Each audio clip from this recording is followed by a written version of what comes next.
வணக்கம் and welcome to my channel cinema talks. இன்றைக்கான வீடியோவில் நம்ம எந்த படத்தை பற்றி பார்க்க போகிறோம்னா கூலி. இப்போ கூலி லோகேஷ் கனகராஜ் எடுத்த மற்ற படத்துக்கும் இந்த படத்துக்கும் என்ன வித்தியாசம், ஏன் இவ்வளோ ட்ரோல் பண்ணுறாங்க அப்படின்றத தான் நம்ம இப்போ பார்க்க போகிறோம். நம்ம சேனலுக்கு நீங்கள் புதுசாக இருந்தீங்கன்னா சப்ஸ்கிரைப் பண்ணி சப்போர்ட் பண்ணுங்கள். வாங்க வீடியோக்குள்ளே போகலாம். நம்ம லோக்கியோட ஸ்டைல் என்னென்னா, ஃபஸ்ட் ஆஃப் ஃபுல்லாக ஹீரோவை டம்மியாக காட்டிட்டு வில்லனை ரொம்ப பவர்ஃபுல்லான கேரக்டர் அப்படின்னு தான் காட்டுவார். அவர் எப்படி இன்ட்ரோவல் விடுவார்னா, ஹீரோ ஒரு பவர்ஃபுல்லான கேரக்டரு, டம்மி இல்லை அப்படின்னு அவர் ரிவீல் பண்ணிட்டு தான் இன்ட்ரோவிலே விடுவார்.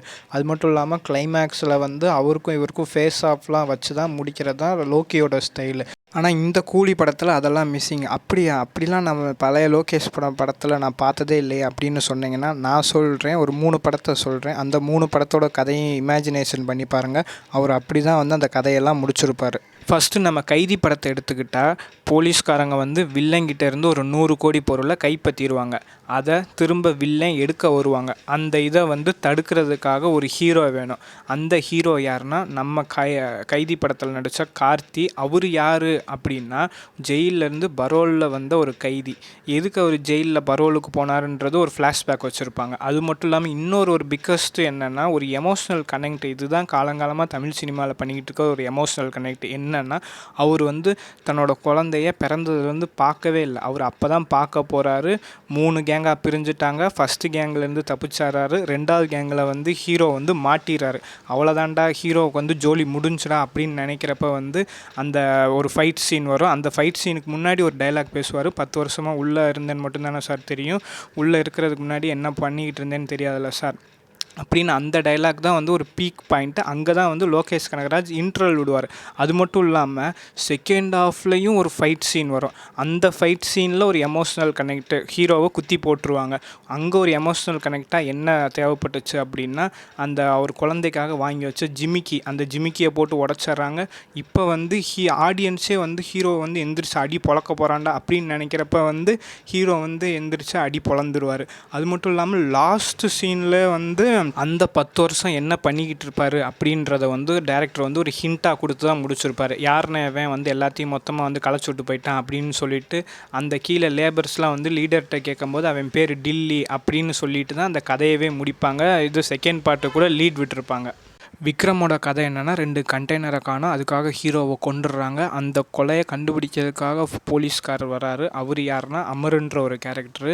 இந்த கொலைக்கும் அந்த 2 கண்டெய்னருக்கும் எதுவும் சம்மந்தம் இருக்கா, அந்த 2 கண்டெய்னர் யாரோடது அப்படின்னு கண்டுபிடிக்கிறது தான் அமரோட கேரக்டரு. அது மட்டும் இல்லாமல் ஃபஸ்ட் ஆஃப் ஃபுல்லாமே சந்தானம் எவ்வளோ பெரிய ஆளுன்னு தெரியுமா, இவருக்கு இவ்வளோ நெட்வொர்க் இருக்குது, இந்த நெட்வொர்க்கை யாரா அழிப்பா அப்படின்னு நம்ம எதிர்பார்த்துட்டு இருக்கும்போது தான் விக்ரம் இன்னும் சாகலை, அவர் இன்னும் உயிரோட தான் இருக்காரு அப்படின்னு சொல்லிட்டு இன்டர்வலில் ரிவீல் பண்ணுவாங்க. அது மட்டும் இல்லாமல் கிளைமேக்ஸ்லேயே சந்தானம் மட்டும் இல்லை, அவருக்கு மேலேயும் ஒருத்தவர் இருக்கார். அவர் யாருன்னா மோஸ்ட் டெரிஃபிக் கேங்ஸ்டரான அவர் ஒரு ரோலெக்ஸ்ன்ற ஒரு கேரக்டர். இந்த ரோலெக்ஸ் கேரக்டரை விக்ரம்னால் சமாளிக்க பொட்டன்ஷியல் இருக்கா அப்படின்றத அந்த கிளைமேக்ஸ் முடிகிறப்பே அந்த கூட்டத்துக்குள்ளே தான் நான் ஒளிஞ்சு பார்த்துக்கிட்டு இருக்கேன், எனக்கும் நீயும் நானும் சமந்தாண்டா அப்படின்னு சொல்லிட்டு தான் கிளைமேக்ஸே முடிப்பாங்க. 3வது எந்த படத்தை பற்றி பார்க்க போகிறோம்னா, மாஸ்டர். இந்த படத்தோட வில்லன் யாருன்னா ஒரு டீ டோட்டலர். சின்ன வயசுலேருந்து எவ்வளோ கஷ்டப்பட்டு எவ்வளோ அடிகள் வாங்கி எப்படி நிற்கிறான் அப்படின்றது தான் ஃபஸ்ட் ஆஃப் ஃபுல்லாமே காட்டியிருப்பாங்க. அது மட்டும் இல்லாமல் ஃபஸ்ட் ஆஃப்லலாம் மலை மாதிரி நிற்பான். இவரை எப்படா நம்ம ஹீரோ சமாளிக்க போகிறாரு அப்படின்ற அளவுக்கு இருக்கும். அது மட்டும் இல்லாமல் ஃபஸ்ட் ஆஃபில் இவர் தாண்டா ஹீரோ, இவருக்கு ஈக்குவலாக யாருமே இல்லைடா அப்படின்ற அளவுக்கு இருக்கும். இதே ஆப்போசிட் ஜேடி கேரக்டர் ஒரு போதகை கேரக்டர். இவருக்கு தூக்கமும் வராது, அழுகையும் வராது அப்படின்னு சொல்லி தான் ஃபஸ்ட் ஆஃப் ஃபுல்லாமே ஓட்டிகிட்டு வந்திருப்பாங்க. இப்போ இவரை ஒரு இடத்துல அழுக வைக்கணும். எங்கே அழுக வைக்கலாம் அப்படின்னா, ஒரு 2 கொலை, 2 பசங்களோட கொலை. அது மட்டும் இல்லாமல் அந்த 2 பசங்க எதுக்காக ஜெயிலுக்கு வந்தாங்க அப்படின்னு அந்த இடத்துல ஒரு ரொம்ப பெரிய எமோஷ்னல் கனெக்ட் கொடுத்துருப்பாங்க. அது என்ன கனெக்ட்னா, அந்த பசங்க நான் எனக்கு பசிக்குதுன்னு சொல்லி தானே எங்கள் அண்ணன் பேக்கரியில் திருடினா அப்படின்னு சொல்கிறப்போ ஜேடி கேரக்டரே அழுக ஆரம்பிச்சிடும்.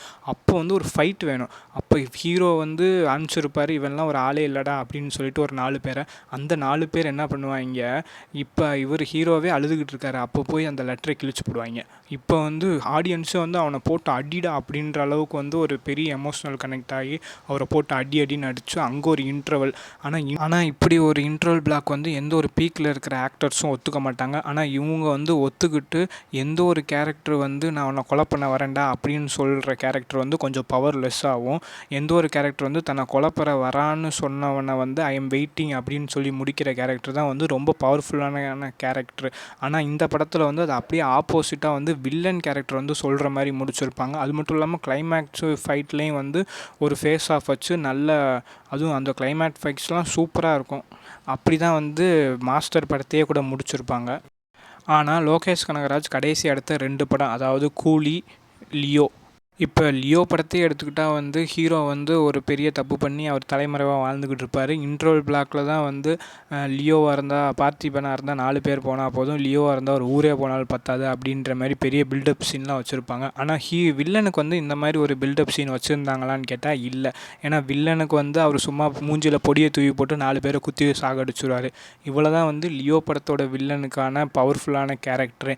அது மட்டும் இல்லாமல் லியோ தான் வந்து பெரிய ஆள், இவங்க நினச்சா அவங்களாம் ஒரு ஆளே இல்லைடா அப்படின்னு சொல்லிட்டு தான் ஒரு மைண்ட் செட்டில் இருக்கும். அதனால தான் வந்து லியோவே வந்து கொஞ்சம் ஆவரேஜாக தான் போச்சு. பாதி பேத்துக்கு பிடிச்சி, பாதி பேத்துக்கு பிடிக்காம தான் போச்சு. இப்போ அதே தப்பு தான் வந்து கூலிலேயும் வந்திருக்கு. கூலிலேயும் ஃபஸ்ட் ஹாஃபில் வந்து இவர் யாருன்னு தெரியுமா, நான் ஒரு 30 வருஷமாக ஒருத்தவனை ஆஃப்லைனில் வச்சுருக்கேன், அவனுக்கு மட்டும் நீ தான் என்னை கொண்டேன்னு தெரிஞ்சால் அவன் உன்னை அவ்வளோதான்டா, உனக்கு மேலே இருக்கிறவனை அவனுக்கு மேலே இருக்கிறவனை எல்லாரையுமே கொண்டு அவன் சமாதி ஆக்கிடுவான்டா. இவ்வளோ தான் வந்து ஹீரோவோட பில்டப்பு. ஆனால் வில்லனோட பில்டப் யார், அவர் வந்து ஒரு போதைக்கை. 3 வாட்டி பார்ப்பார், 3 வாட்டி பார்த்தும் அவங்க அப்பாவை சாகடித்தது இவர் தானே தெரியாத ஒரு ஆள். அது மட்டும் இல்லாமல் கடைசியாக வந்து அவங்க அப்பாவை சாகடித்தவரே இன்ஸ்பயர் கொண்ட ஒரு வில்லன். இதுதான் வந்து கூலி படத்தோட கதை. அதனால தான் வந்து கூலியே பாதி பேத்துக்கு டிசப்பாயின்மெண்ட்டாக ஆயிடுச்சு. அது மட்டும் இல்லாமல் மோனிகா பாட்டு வந்தோடனே தெரிஞ்சிடுச்சு இது வந்து லோக்கினா படம் இல்லை அப்படின்றது. இந்த எல்லா டிஃப்ரென்ஸும் தான் நான் எடுத்த மற்ற படத்துக்கும் இந்த படத்துக்கும் உள்ள டிஃப்ரென்ஸுன்னு நான் நினைக்கிறேன். நீங்கள் இதே மாதிரி வேறு ஏதாச்சும் ஒரு டிஃப்ரென்ஸ் நோட்டீஸ் பண்ணியிருந்தீங்கன்னா அதை மறக்காமல் கமெண்ட் பாக்ஸில் கமெண்ட் பண்ணுங்கள். உங்களுக்கு லோகேஷ் கனகராஜ் எடுத்ததில் எந்த படம் பிடிக்கும்னு சொல்லி கமெண்ட் பாக்ஸில் கமெண்ட் பண்ணுங்கள். எனக்கு பிடிச்ச படம் வந்து மாஸ்டர் தான். ஏன்னா அதில் வர வில்லன் கேரக்டர் வந்து என்னோடய ஃபேவரட் கேரக்டர். உங்களுக்கு எந்த கேரக்டர் பிடிக்கும் அப்படின்னு சொல்லிட்டு லோக்கி சினிமாட்டிக் யூனிவர்ஸில் எந்த கேரக்டர் பிடிக்கும்னு சொல்லி கூட கமெண்ட் பாக்ஸில் கமெண்ட் பண்ணுங்கள். நம்ம சேனலுக்கு நீங்கள் புதுசாக இருந்தீங்கன்னா சப்ஸ்கிரைப் பண்ணி சப்போர்ட் பண்ணுங்கள். Thanks for watching.